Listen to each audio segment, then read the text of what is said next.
Some nights, the universe itself marks you as unwanted.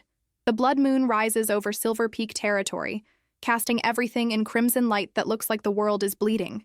It happens once every 7 years, when a total lunar eclipse transforms the moon into a burning red orb that ancient cultures believed signified transformation, endings, and supernatural power. For werewolves, it's the most sacred night of the decade, the night when pack bonds are strongest, when claiming rituals hold the most power, when destiny itself can be rewritten. For 24-year-old Lyra Ashwood, it's the night that confirms what she's always feared. She's the Omega no one wants. She stands at the edge of the ceremonial grounds, watching eligible wolves pair off under the blood-red sky. The claiming ceremony happens during every blood moon, where unmated wolves can form bonds blessed by ancient magic. Around her, Omegas are being approached, courted, chosen. Their eyes glow with the power of the moon. Their scents bloom with confidence and allure. But not Lyra. She's different, weaker. Her wolf is small, her strength barely a fraction of normal Omega standards. She can't shift fully, stuck in an agonizing half-form that marks her as defective. Her scent is so faint that most alphas walk past her without even noticing she exists. Poor thing, someone whispers, not even trying to be quiet. 7 years waiting for this blood moon, and she'll go home alone again. Another voice laughs, cruelly. The weak Omega who can't even shift properly. What alpha would waste a blood moon bond on damaged goods?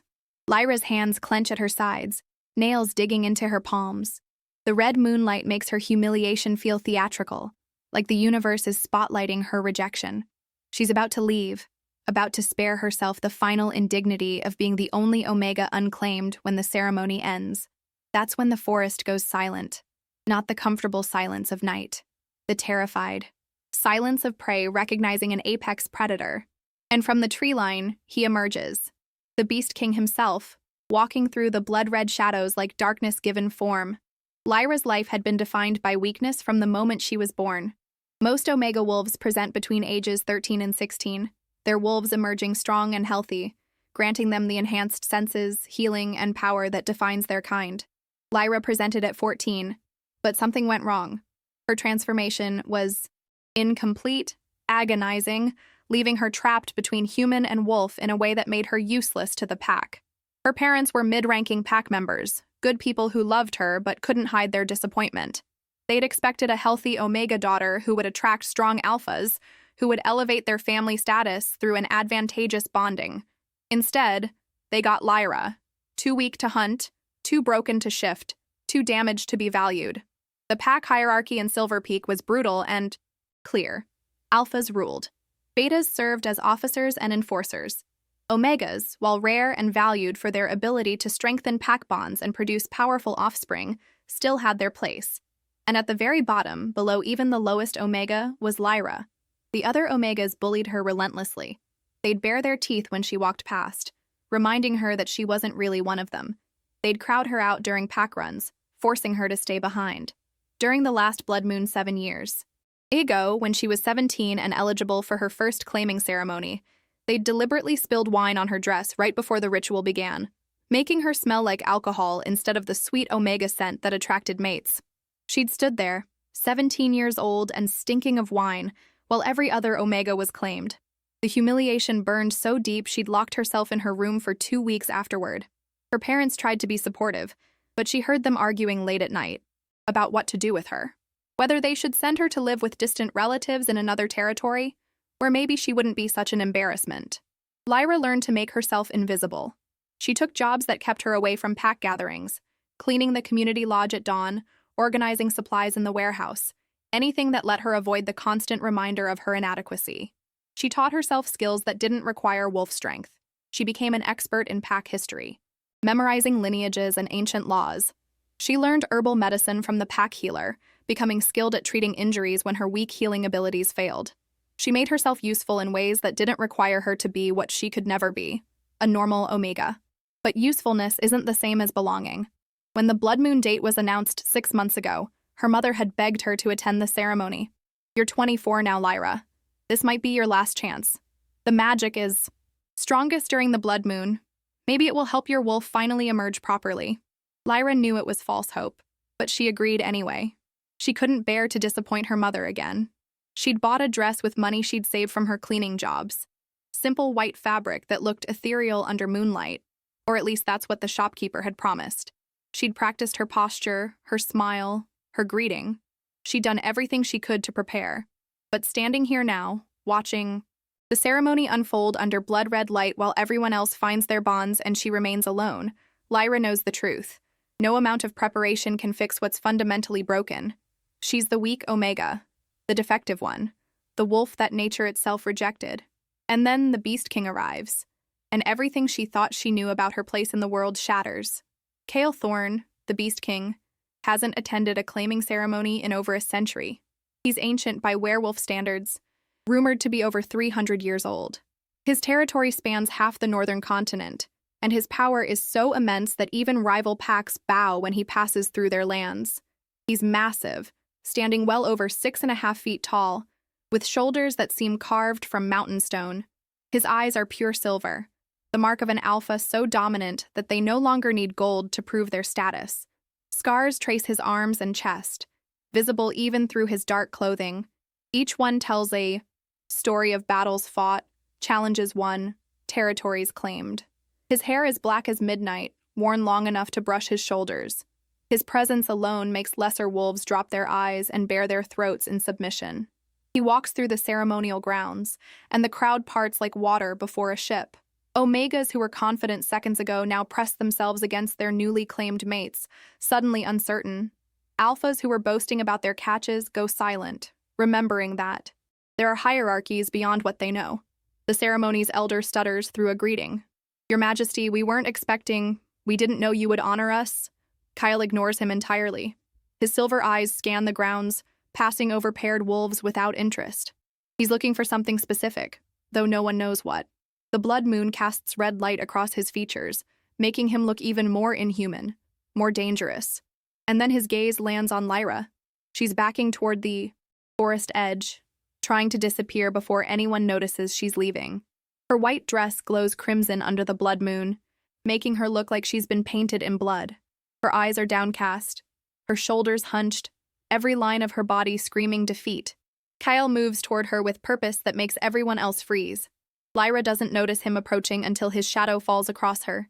She looks up, and her breath catches audibly when she sees who's standing in front of her. "Your name," he says, his voice a deep rumble that seems to vibrate through the ground itself. Lyra," she manages, her heart hammering so hard it hurts. "Lyra Ashwood." His eyes narrow slightly, assessing her in a way that makes her feel simultaneously exposed and seen. Really seen, for the first time in her life. Then he does something that makes the entire ceremony go completely silent. He drops to one knee in front of her. For werewolves, the dominant one kneeling is the highest form of respect. It's what mates do when proposing bonds, what alphas do when pledging loyalty, what kings never do for anyone. "Lyra Ashwood," Cale says, his silver eyes locked on hers, "I claim you as mine beneath this blood moon. Will you accept my bond?" The world stops. Someone gasps. Several wolves actually stumble backward in shock. The ceremony elder looks like he might faint. Lyra can't breathe. This isn't real. This can't be real. The Beast King, the most powerful alpha in existence, is kneeling before her, asking her permission, claiming the weak Omega that no one else wanted. Her voice breaks. "Why?" "Because you're exactly what I've been searching for," he says simply, as if it's the most obvious thing in the world. He stands then, extending his hand, not grabbing her, not commanding her, offering her a choice. The blood moon burns overhead, casting its red light over them both. Ancient legends say that bonds formed under the blood moon are the strongest, the most unbreakable, blessed by magic that only comes once in 7 years.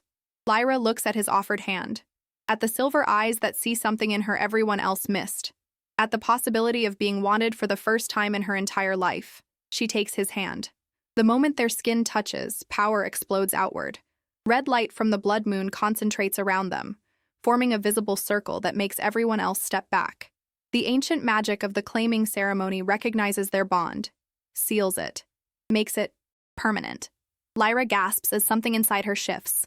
Her wolf, dormant and broken for so long, suddenly surges forward, not to shift, but to recognize, to bond. to complete something that's been missing her entire life. Kale pulls her closer, his other hand cupping her face with surprising gentleness. Mine, he says, and it's not possessive. It's reverent. Yours, she whispers back, the word falling from her lips like a vow. The Beast King has claimed the weak Omega beneath the burning blood. Moon. And the supernatural world will never be the same. The claiming ceremony descends into chaos the moment the blood moon magic seals their bond. Pack members rush forward, some congratulating, others demanding explanations. The ceremony elder tries to restore order while simultaneously trying to understand what just happened. Lyra's parents push through the crowd, their faces showing a complicated mix of shock, hope, and fear. But Kale doesn't engage with any of them. He keeps Lyra tucked against his side, one arm wrapped protectively around her waist, as he addresses the crowd with the authority of someone who's never had his decisions questioned. The bond is sealed, he announces, his voice carrying across the ceremonial grounds. Lyra Ashwood is now under my protection as my chosen mate. Any who wish to contest this can challenge me directly. The threat hangs in the air. Everyone knows that challenging the Beast King is suicide. No one moves. Kale nods, satisfied, and then does something unexpected. He turns to Lyra's parents, who are standing frozen at the edge of the crowd. Your daughter has honored your family, he says formally. Her bond to me brings your bloodline into mine. You'll want for nothing. It's the traditional blessing given to Omega families when their children bond well. But coming from the Beast King, it's essentially a guarantee of wealth and status beyond anything Lyra's mid-ranking parents could have dreamed of. Her mother bursts into tears. Her father looks like he can't decide whether to bow or faint. Then Kale guides Lyra away from the ceremony, toward the forest where his personal guards wait with horses. But before they leave, one of the Omegas who tormented Lyra for years steps forward. This is a mistake, she says loudly, her voice carrying a sneer. She can't even shift properly. How can she be your mate? Kyle stops. The temperature seems to drop 20 degrees. He doesn't raise his voice. He doesn't need to. My mate's worth isn't determined by her shift. It's determined by her spirit, something you clearly lack. He doesn't wait for a response. He simply lifts Lyra onto one of the horses with effortless strength, then mounts behind her, surrounding her with his warmth and presence. As they ride away from the ceremony grounds, Lyra can feel hundreds of eyes watching them, feel the weight of judgment and disbelief, feel her entire world shifting beneath her. You're trembling, Cal murmurs into her ear, his breath warm against her skin. I'm terrified, she admits, because lying to the Beast King seems impossible. Good, he says, and she can hear the smile in his voice. That means you're smart enough to know how much just changed. But you don't need to fear me, Lyra. Never me. They ride through the forest, the blood moon lighting their path in shades of crimson. The bond between them hums like a living thing, connecting them in ways Lyra doesn't fully understand yet.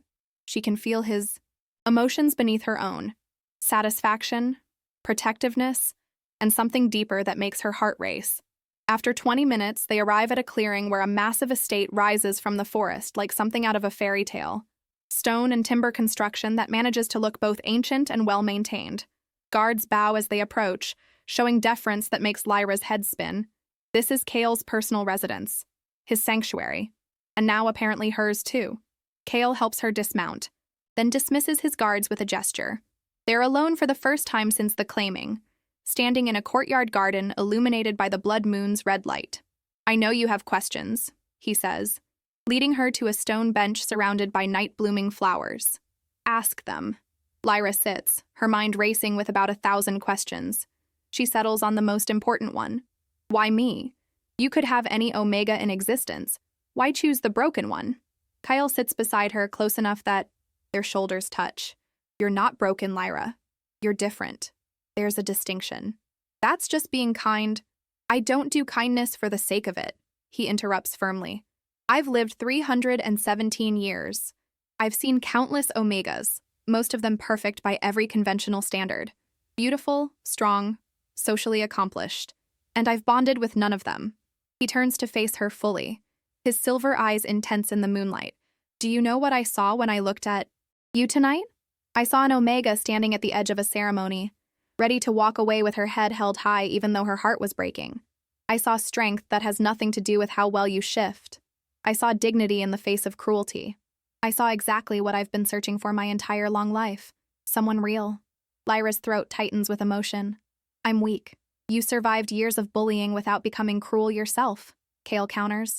You learned skills others overlooked because you refused to be useless. You showed up to that ceremony even though you knew you'd probably face rejection again. That's not weakness, Lyra. That's courage. She doesn't know what to say to that. No one has ever described her as courageous before. The bond, she says, changing the subject before she starts crying. I felt something when we touched. My wolf responded in a way she never has before. Kyle nods slowly. Blood moon bonds are the strongest possible connection between mates. The eye. Magic amplifies compatibility, strengthens the weaker wolf, balances the pair. He pauses, choosing his words carefully. Your wolf isn't broken, Lyra. She's been waiting. For the right bond, the right mate, the right moment. You think bonding with you will fix me? I think bonding with me will complete you, he corrects. There's a difference. You're not damaged goods that needs repairing. You're a puzzle piece that's been missing its match. The metaphor is surprisingly poetic, coming from someone called the Beast King. What happens now? She asks quietly. Now, you move in here. You'll have your own quarters until you're comfortable sharing mine. You'll learn what being my mate means, politically and personally. And your wolf will grow stronger as our bond deepens. He takes her hand, lacing their fingers together. But all of that happens at your pace, Lyra. The bond is sealed, but how we build our relationship is up to both of us. She looks down at their joined hands. His is so much larger than hers, scarred and powerful. But his touch is gentle, respectful. I'm going to disappoint you, she whispers. Everyone always ends up disappointed. Then I'll be the first who isn't, Kyle says with absolute certainty. Give me a chance to prove it. The first week living in Kale's estate is surreal. Lyra has an entire suite of rooms larger than her parents' whole house. Servants bring her meals, draw her baths, ask her preferences about everything from pillow firmness to tea selection. She's treated like she matters, and it's so foreign that she keeps waiting for the other shoe to drop. Kyle is patient, never pushing for more than she's ready to give. They have dinner together every evening, talking about everything and nothing. He tells her about his long life, the territories he's ruled, the changes he's seen. She tells him about pack history she's memorized, herbal remedies she's learned, the small things that make up her world. And every day, her wolf grows stronger. The bond is doing what Kyle predicted, feeding power into her that she's never had before. She still can't shift fully, but the agonizing half-form is less painful now. Her senses sharpen. Her healing accelerates. But on the 8th day, her old life intrudes. A messenger arrives from Silver Peak Pack with a letter. Lyra opens it to find a warning written in familiar handwriting. Marcus, an alpha who'd rejected her publicly during the last Blood Moon ceremony. The letter is blunt. The Beast King is using you for political leverage. He has no genuine interest in a broken Omega. The moment you're no longer useful, he'll discard you and you'll be left with nothing. Protect yourself before it's too late. The words sink into her like poison, finding every insecurity she's ever had and amplifying it. That night at dinner, she's quiet, withdrawn. Kale notices immediately. What's troubling you? He asks directly. She could lie. She could pretend everything is fine. But the bond between them makes deception feel impossible. I got a letter, she admits. Someone warning me that you're using me. That this bond is political strategy, not genuine connection. She expects him to be angry at the accusation. Instead, he just looks tired. There will always be people who can't believe that I chose you because I wanted you, he says. People who need to invent ulterior motives because the simple truth doesn't fit their worldview. But is there truth to it? She presses. Does bonding with me give you political advantages? Yes, he admits, surprising her with his honesty. Having a mate strengthens my position in some diplomatic circles. But Lyra, I could have chosen any Omega for that advantage. I chose you because when I saw you standing there, something in me recognized something in you. The politics are a bonus, not the reason. She wants to believe him, but years of rejection have taught her that wanting isn't enough. I need time, she says, to think. Take all the time you need, Kale says gently. I'm not going anywhere. Midpoint. The night. Everything changes. 3 days later, the blood moon is at its peak power. The final night of its 7-year cycle, when the magic is strongest. Original Botanica +1. Lyra stands in the estate's courtyard garden, watching the red moon through the trees. The bond pulls at her, urging her toward Kale's quarters where she knows he's waiting. But doubt keeps her frozen. Then she feels him approach, his presence, warming her back before he speaks. The blood moon will fade in a few hours, Kale says quietly. The magic will settle, but our bond will remain, regardless of whether you choose to complete it fully. Complete it? She asks. The claiming sealed our bond politically and magically, he explains, but there's another level, a deeper connection that requires both partners to consciously choose it. It's what transforms a bond of obligation into a bond of genuine partnership. He steps around to face her, and in the blood moon's crimson light, he looks almost inhuman, ancient, powerful, everything she's not.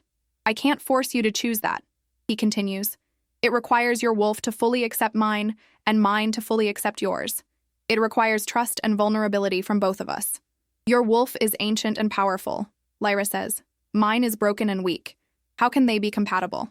Because compatibility isn't about matching strength, Kyle says. It's about complementary needs. My wolf has been alone for centuries, growing more isolated and cold with each passing decade. Yours has been suppressed and doubted, never allowed to fully express itself. Together, they balance. My wolf's strength can shelter yours while it grows. Your wolf's warmth can remind mine what it means to feel. He takes her hands, holding them gently. I'm asking you to take a leap of faith with me, he says.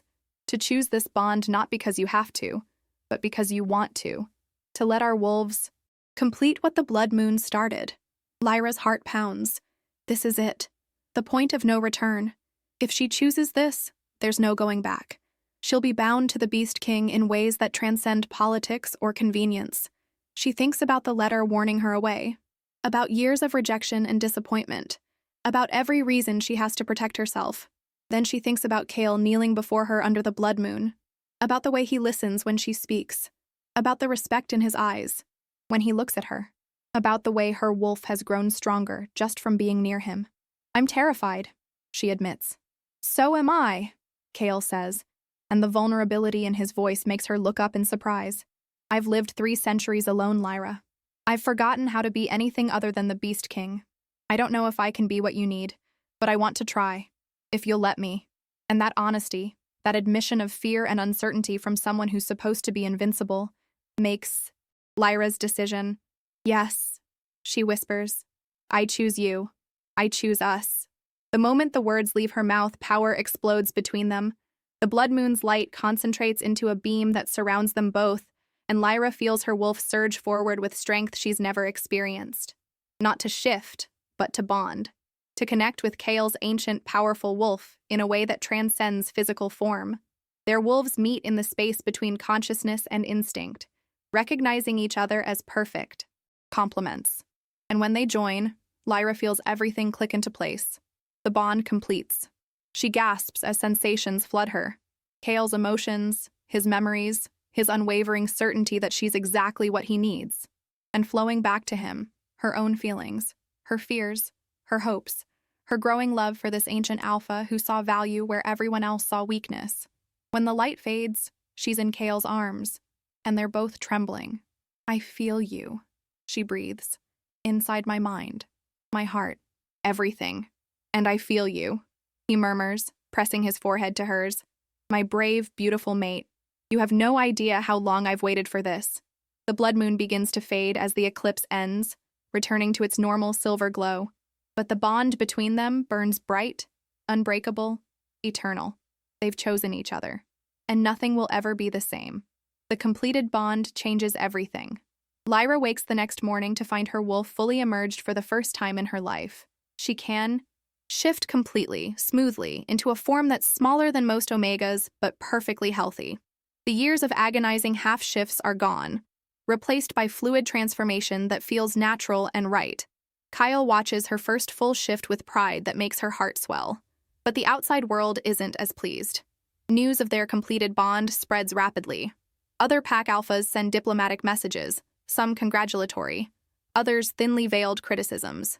The Alpha Council, a governing body of the most powerful packs, requests a formal meeting to discuss the implications of the Beast King taking a previously unsuitable Omega as his mate.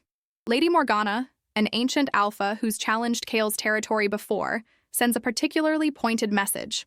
Bonding with weakness makes you weak, Beast King. Perhaps it's time for new leadership. Kyle burns the letter without comment, but Lyra sees the tension in his shoulders. I'm causing you political problems, she says quietly. You're causing insecure alphas to reveal their prejudices, he corrects, which is useful information. But over the next 2 weeks, the pressure builds. Trade agreements are suddenly under review.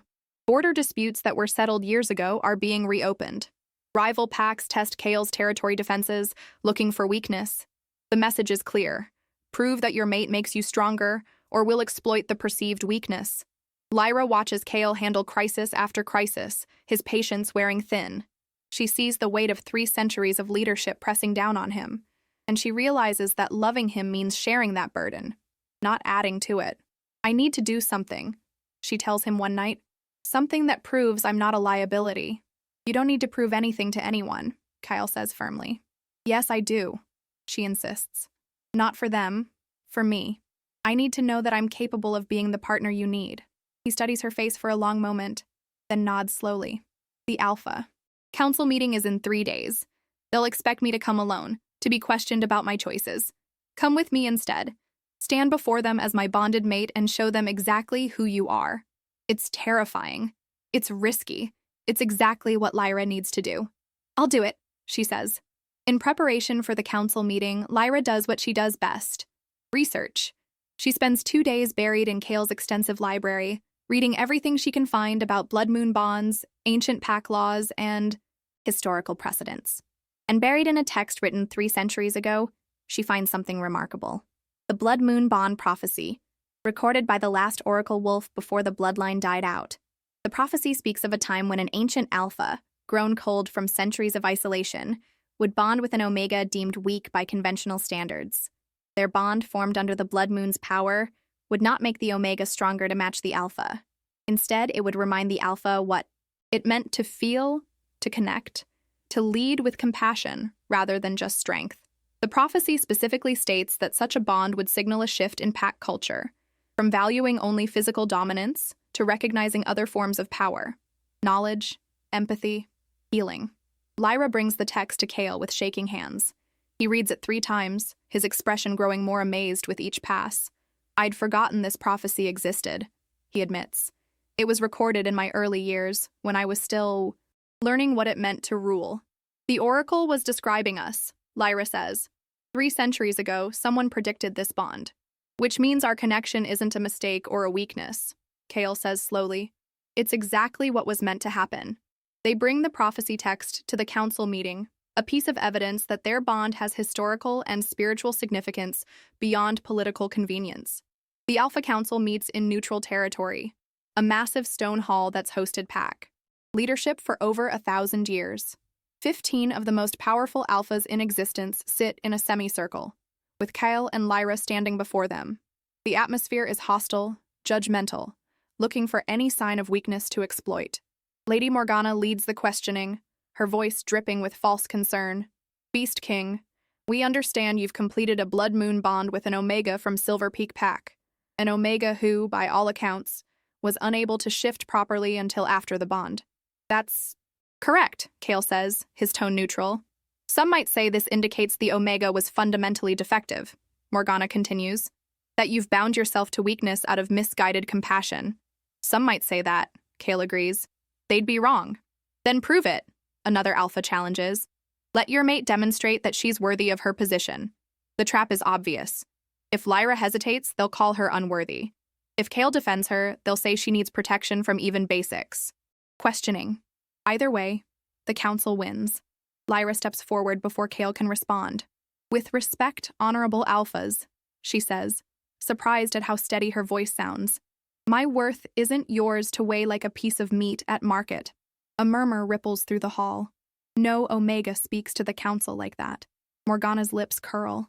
Bold words from someone who couldn't even complete a shift until recently. You're right, Lyra replies. I couldn't. Not until my bond with Kyle. But that doesn't mean I was worthless. While other Omegas perfected their sense and social games, I studied your laws. Your histories. Your treaties. I learned how this world actually works. She holds up the old prophecy scroll. And I learned that 3 centuries ago, an oracle wolf predicted this bond. Not just any blood moon bond, a bond between an ancient alpha grown cold and an omega deemed weak by shallow standards. A bond meant to mark the beginning of a cultural shift, from valuing only brute strength to recognizing other forms of power, knowledge, empathy, strategy, healing. One of the older alphas leans forward, eyes narrowing. You claim to have that prophecy?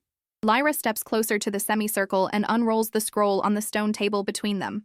The Blood Moon Bond Prophecy, she says. Recorded by Oracle Ilera of the First Pack, preserved in the Northern Archives. It describes an era when an alpha ruler, feared and respected but isolated, would bond with an omega whose strength was invisible to those obsessed with physical dominance. Kale says nothing, letting her lead. His silence is the loudest endorsement he could give. Read it, Lyra tells the elders. See for yourselves. For several long minutes, the hall is silent except for the rustle of parchment and the low murmur of alphas translating the archaic script for themselves. Morgana's face tightens as she recognizes specific phrasing. Ancient king of many winters, omega who walks unseen, blood moon that burns away false strength and reveals true. An elder finally looks up. This is genuine. Lyra nods. So you can call me weak if you like. You can mock the fact that my wolf took longer than yours to emerge. But the truth is, the blood moon didn't fix something broken. It activated what was always there. It paired my kind of strength with his. She looks directly at Morgana. You say loving me makes him weak. You're wrong. It makes him anchored, focused, dangerous in ways he never was when he ruled alone. Because now he has something to protect that isn't just territory or ego. He has a future. Morgana sneers. Pretty speeches won't stop teeth and claws. No, Lyra agrees. But better decisions will. She gestures to Kale. How many wars has he ended before they began? How many border disputes has he resolved with treaties instead of bloodshed? How many times has his reputation alone kept your pack safe from outside threats you never even saw? She lets the silence stretch. If you want a king who rules by fear alone, pray the next blood moon takes me. She finishes quietly. But if you want a world where your children aren't forced to choose between strength and compassion, then understand this. Our bond isn't your weakness. It's your second chance. For a heartbeat, no one moves. Then Morgana stands. If this bond fails, she says slowly, if your softer rule endangers our world, I'll be the first to challenge you. Kyle meets her gaze without flinching. Get in line. His attention returns to Lyra, and in front of the entire council, he steps up beside her instead of in front of her. An unmistakable statement. You've had your test, he says to the semicircle of alphas. My mate has spoken for herself. Understand this. There will be no further questioning of her right to stand at my side. Challenge me if you must, but don't insult her again and expect to leave this hall whole. No one moves, because for all their bluster, they all feel it. The way his power hums now. Sharper, calmer, more controlled, anchored by the small omega at his side who just faced down 15 alphas and didn't tremble. One by one, the council members incline their heads, not just to the Beast King, to his mate. On the journey home, Lyra leans against Kyle in the carriage, exhaustion finally catching up to her. You didn't need me to speak, she murmurs. You could have handled them alone. I've handled them alone for 3 centuries, he answers.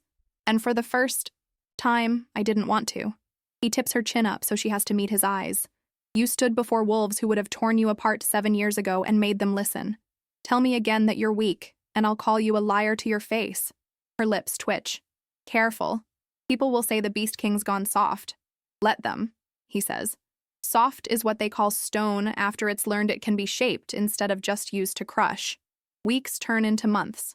The world doesn't change overnight, but it begins. Other packs start sending their lesser wolves, the small, the quiet, the strange, to train at Kale's estate, to study in Lyra's growing library, to learn herbal medicine, strategy, diplomacy. Some return home as advisors. Others stay and form something new. A circle of wolves whose power isn't measured in bite force, but in the lives they prevent from being lost. Silver Peak Pack, once the place that let Lyra stand alone and humiliated, now hosts regular envoys from the Beast King's court. The Omega who once bullied her tries to apologize.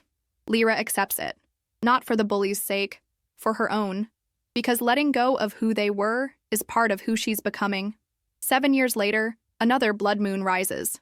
This time, Lyra watches it from a balcony carved into Chaol's mountain stronghold, a cloak wrapped around her shoulders. Her wolf paces happily beneath her skin, not frantic, not broken, simply alive. Below, in the ceremonial valley they've claimed as neutral ground, young wolves from a dozen packs gather. Some strong, some uncertain, all of them watched by elders who've started to understand that a trembling pup may yet grow into the one who saves them all. Chaol comes up behind her, wrapping his arms around her waist and pulling her back against his chest. "Remember the last one?" he asks, lips brushing her temple. "How could I forget? I was planning to sneak home and cry into my pillow for the rest of the decade. And I was planning to attend, glare at everyone, and leave." She smiles. "We were both very bad at plans. Best failure of my life," he says softly. They stand in comfortable silence for a while, watching as a small wolf at the edge of the crowd, ears too big, stance too unsure, hesitates. Lyra's heart aches in recognition. "Send for them later," she says. "Invite them to study here. I don't want anyone to wait 24 years to learn they were never broken." "As my queen commands," Chaol replies, only half teasing. She turns in his arms, studying the face the world calls Beast King. The scars, the silver eyes, the jaw that has delivered war and peace with equal certainty. "You're not the man the council feared anymore," she says. "I'm more dangerous than ever," he answers, "because now I know what I'm fighting for." "For territory? For you. For what you've built. For every wolf who sees themselves in the girl who stood alone under a red sky and still showed up." The blood moon hangs above them, burning and beautiful. Once, it was a symbol of everything Lyra lacked. Now, it's a reminder of the night she chose herself, and in doing so, gave a 300-year-old king permission to choose something other than fear. She threads her fingers through his. "No one wanted the weak Omega," she says quietly, echoing the words that once defined her. Chaol squeezes her hand. "Good," he replies. "They were never meant to have her." If Lyra and Chaol's blood moon bond made your heart race and your chest ache, don't forget to subscribe and hit the notification bell so you don't miss the next chapter of this universe. Comment Blood Moon if you want a part 2 where rival seers challenge the prophecy.